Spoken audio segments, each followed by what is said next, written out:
स्वागत है दोस्तों आप सभी का डिजिटल मैथ्स क्रांति में। आज की इस लेक्चर में हम क्लास 11th की एक्सरसाइज 10.2 के क्वेश्चन नंबर 15 से स्टार्ट करने जा रहे हैं। इससे पहले के क्वेश्चन हमने पहले वाली वीडियो में कवर कर लिए थे, तो करते हैं स्टार्ट दोस्तों।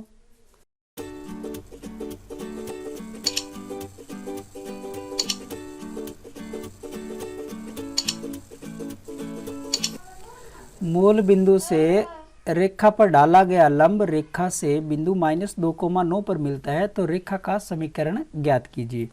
तो सबसे पहले हम क्या करते हैं, यहाँ पे एक x और y एक्सिस ले लेते हैं। मान लो ये हमारी x और y एक्सिस है और एक रेखा जो है वो इस तरीके से मान लो यहाँ से जा रही है, और मूल बिंदु से जो डाला गया लंब है, इस मूल बिंदु से यहाँ पे जो लंब डाला हुआ है, ये इस बिंदु का जो इंटरसेक्टिंग पॉइंट है उसके कोऑर्डिनेट हमें -2,9 दे रखे हैं, और मूल बिंदु हम जानते हैं 0,0 होता है। तो हम क्या करेंगे, इस एल रेखा का इक्वेशन निकालने के लिए सबसे पहले आप ये समझ लो कि मूल बिंदु से इस पॉइंट का नाम भी दे देता हूं ए। तो सबसे पहले हम क्या करेंगे, ओ ए का ढाल यहाँ पे हम निकाल लेंगे और उसका लंबवत ढाल जो है वो रेखा एल का ढाल हो जाएगा। तो सबसे पहले हम लिख लेते हैं रेखा ओ ए का ढाल क्या होता है, y2 minus y1 upon x2 minus x1। तो ये आ जाएगा 9 माइनस 0 और माइनस का 2 माइनस 0। तो इसका मतलब ये आ गया माइनस का 9/2। ये तो हमारे इस लंब वाली रेखा का ढाल हमारे पास आया है m1। अब हमें रेखा L का ढाल चाहिए, तो वो ढाल जो है इस ढाल के लंबवत होगा। तो यहाँ हम लिख लेते हैं रेखा L का ढाल जो कि m2 होगा और -1 अपॉन m1 होगा। तो ये हमारे पास वैल्यू आ जाएगी 2/9। निशान चेंज हो जाएगा और ये उल्टा हो जाएगा, ठीक है। अब देखो हमारे पास ढाल है और एक बिंदु A है -2,9। इससे गुजरने वाली रेखा का हमें समीकरण निकालना है। तो बिंदु ढाल रूप से हम जानते हैं क्या होता है, y minus y1 m x minus x1। तो y माइनस y1 का मतलब है 9 और प्रवणता हमारी है 2/9, और x माइनस 2 माइनस माइनस करेंगे तो ये प्लस का 2 हो जाएगा, और क्रॉस मल्टीप्लाई करने पे 9y माइनस का 81 2x प्लस 4। यहाँ से हम इस 9y और 81 को 2x की तरफ ले आएंगे, माइनस का 9y और ये 85 इक्वल टू 0। तो ये हमारी फाइनल इक्वेशन होगी। क्वेश्चन नंबर 16 जो है और 17 लगभग एक जैसे हैं, तो 16 आप खुद से कर ले, मैं क्वेश्चन नंबर 17 कर रहा हूँ। किसी दूध भंडार का स्वामी प्रति सप्ताह 980 लीटर दूध 14 रुपये प्रति लीटर के भाव से और 1220 लीटर दूध 16 रुपये लीटर के भाव से बेच सकता है। विक्रय मूल्य और मांग के मध्य संबंध को रैखिक समीकरण मानते हुए ये ज्ञात करना है कि प्रति सप्ताह वह कितना दूध 17 रुपये प्रति लीटर के भाव से बेच सकता है। तो इसमें क्या है, x और y एक्सेस के ऊपर हमें एक तो भाव लेना पड़ेगा और एक लीटर की मात्रा लेनी पड़ेगी। तो यहाँ सबसे पहले हम मान लेते हैं कि x अक्ष को प्रेजेंट करने वाला जो है वो आपका भाव है और y अक्ष को प्रेजेंट करने वाला वो लीटर दूध है ना। तो पहला जो पॉइंट हमें मिलेगा, यहाँ पे जो ए पॉइंट हमें मिलेगा 14 रुपये भाव पे लीटर कितना है, 980 लीटर दूध। अगर इसको आप ग्राफ से देखना चाहोगे तो ग्राफ से भी देख सकते हो, नहीं तो आपको समझ आ जाएगा, ठीक है। यानी कि ये जो आपकी x अक्ष है ये भाव बता रही है और वाई एक्स जो है वो दूध की मात्रा बता रहा है कि दूध जो है वो कितने लीटर में है। जब एक्स आपका 14 होगा तो जो दूध है वो मान लो यहाँ पे 980 के आसपास है। तो जैसे ये पॉइंट आपको यहाँ पे मिल जाएगा इन दोनों के सीधे में 14,980, समझ गए। अब दूसरा इसने पॉइंट दे रखा है, जैसे कोई बी पॉइंट हमने मान लिया, ये 16 रुपये का भाव है 1220 लीटर दूध, ठीक है। तो इन दोनों का हमें क्या करना है, 2 पॉइंट दे रखे हैं हमें एक्स और वाई में रिलेशन यानी कि समीकरण निकालना। तो जब 2 पॉइंट आपको दे रखे होते हैं तो समीकरण हम कैसे निकालते हैं ये हम इजीली पहले से जानते हैं, ठीक है। तो यहाँ से मैं क्या करता हूँ, समीकरण में डायरेक्ट इनका मान रख देता हूँ, y माइनस वाई वन 980 और y2 minus Y one 1220 minus 980 बटा 16 माइनस 14 और ये x माइनस 14, ये हमने इक्वेशन के अकॉर्डिंग इसमें रख दिया। y माइनस 980 और ये हमारा आ जाएगा 0, यहाँ से 12 में से 4 और यहाँ रह गया 11, 11 में से 9 गई तो 2 और नीचे आ गया 2, x माइनस 14। 2 की टेबल से अगर इसको कैंसिल कर दें तो 120, 120 आ गया। y माइनस 980 बराबर 120x और माइनस में इसका गुणा कर देते हैं तो 14 दूना 28, 2 असल, ये 1680 आ गई। तो इनका हम पक्षांतरण कर लेते हैं, 120x माइनस का y माइनस के 1680 और प्लस के 980 बराबर 0। 120y माइनस y, सॉरी ये x है, 120x माइनस y और ये इसमें से कम हो जाएंगे तो 0, 0 और 700, ये आपका माइनस में आ जाएगा इक्वल टू 0। ये हमारी इक्वेशन हो जाएगी जो उपरोक्त जो स्टेटमेंट हमें दिया है उसको दिखाने के लिए।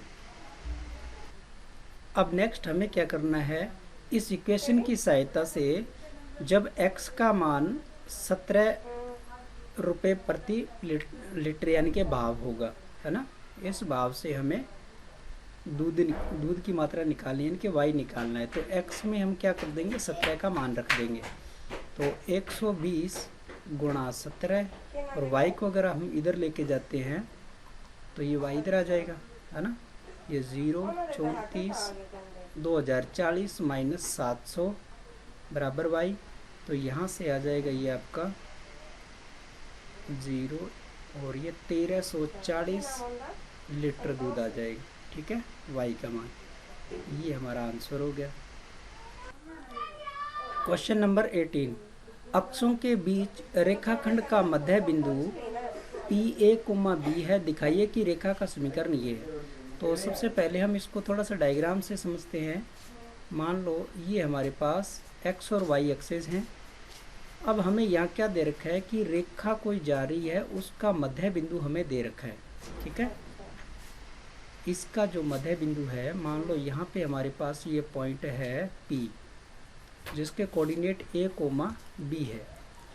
तो हमें देखो x और y एक्स पे काटे गए जो पॉइंट है उसके निर्देशांक हम पहले ढूंढ लेते हैं, फिर इजीली हम निकाल लेंगे। मान लिया कि ये A1 है और ये आपका B1 है।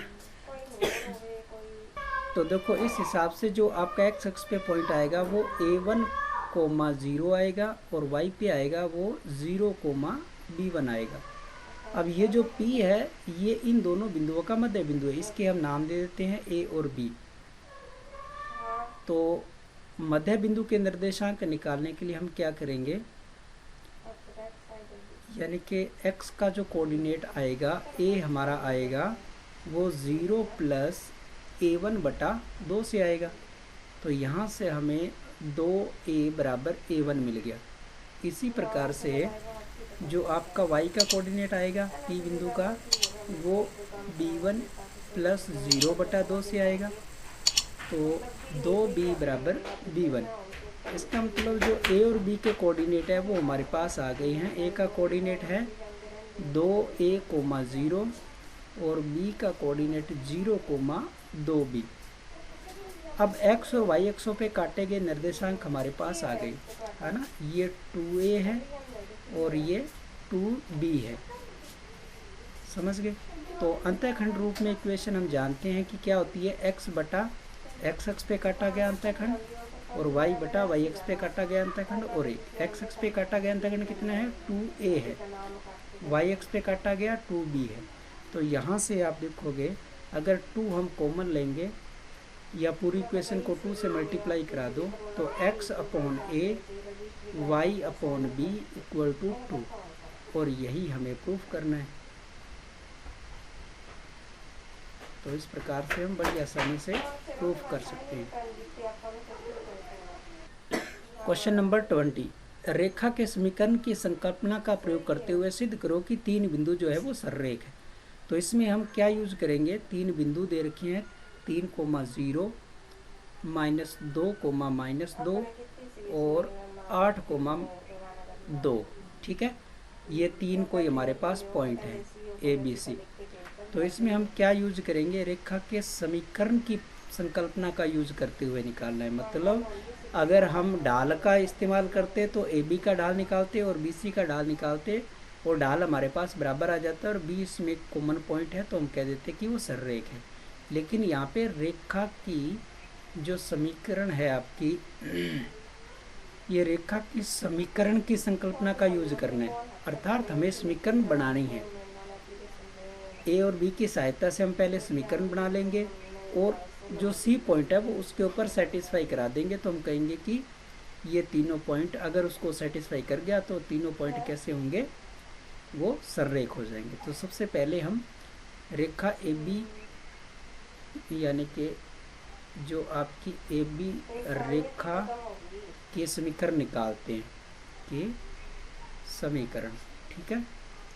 अब समीकरण निकालने के लिए हम क्या कर सकते हैं, y minus y1 0, y2 minus y1 -2, 0, -2, -3,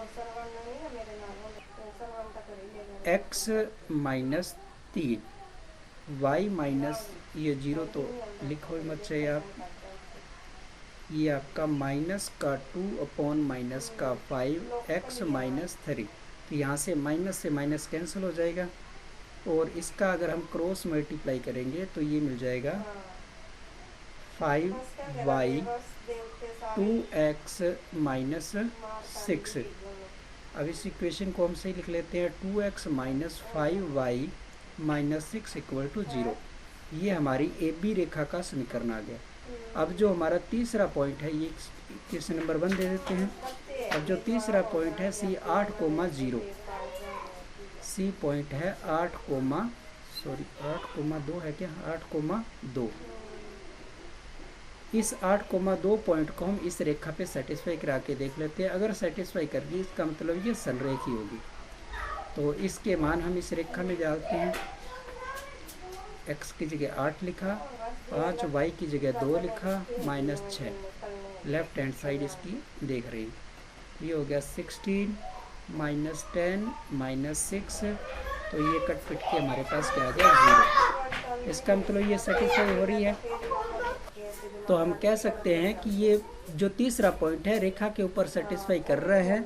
इसका मतलब ये भी इसी रेखा के अंदर ही वो आएगा, यानी कि यहाँ से हम रेखा खींचेंगे वो सेम इसी रेखा पे वो पॉइंट आएगा। तो धन्यवाद दोस्तों, आज की वीडियो में बस इतना ही।